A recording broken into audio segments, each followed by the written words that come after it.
যে কাজ করেন, তারা যারা ফিরে আসছেন অসহায় অবস্থা, অত্যাচারিত হয়ে, ভাষা সন্ত্রাসকে কেন্দ্র করে তাদের অপরাধী তকমা দেওয়া হচ্ছে, বাংলা ভাষায় কথা বলা যেন অপরাধ।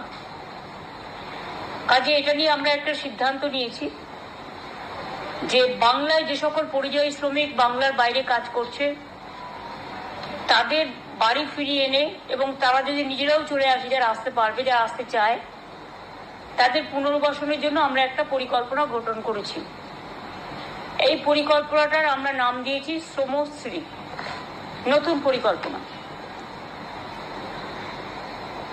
এর আগেও কোভিডের সময় আপনারা জানেন বিভিন্ন পরিকল্পনার মাধ্যমে তাদের আমরা নিয়ে এসেছিলাম, সাহায্য করেছিলাম।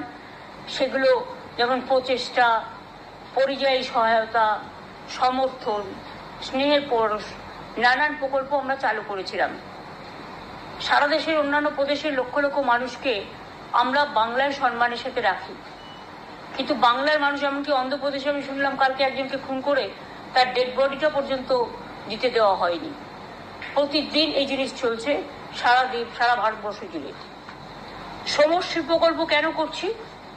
তার কারণ হচ্ছে এই প্রকল্পের মূল উদ্দেশ্য যারা ফিরে আসবেন এককালীন ভ্রমণ সহায়তা সহ আমরা 5,000 টাকা দেব।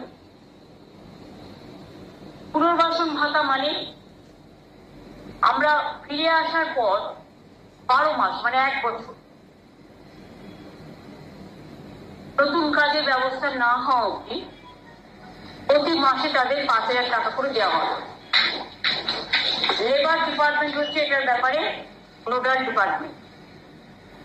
আমাদের উৎকর্ষ বাংলা আছে যেখানে স্কিল ট্রেনিং দেওয়া হয়।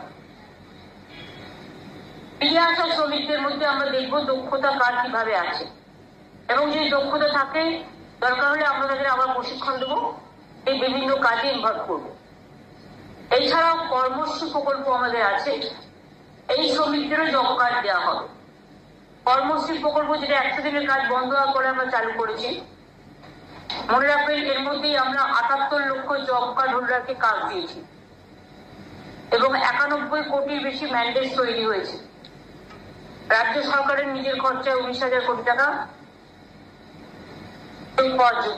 খরচ হয়েছে। এছাড়াও আমাদের এখানে সেলফ এমপ্লয়মেন্টে নানা রকম অনেক সহজে লোন দেওয়ার ব্যবস্থা আছে। যেমন মাইনরিটি ডেভেলপমেন্ট কর্পোরেশন সংখ্যালঘু ভাই বোনকে ব্যবসার জন্য লোন দেয়।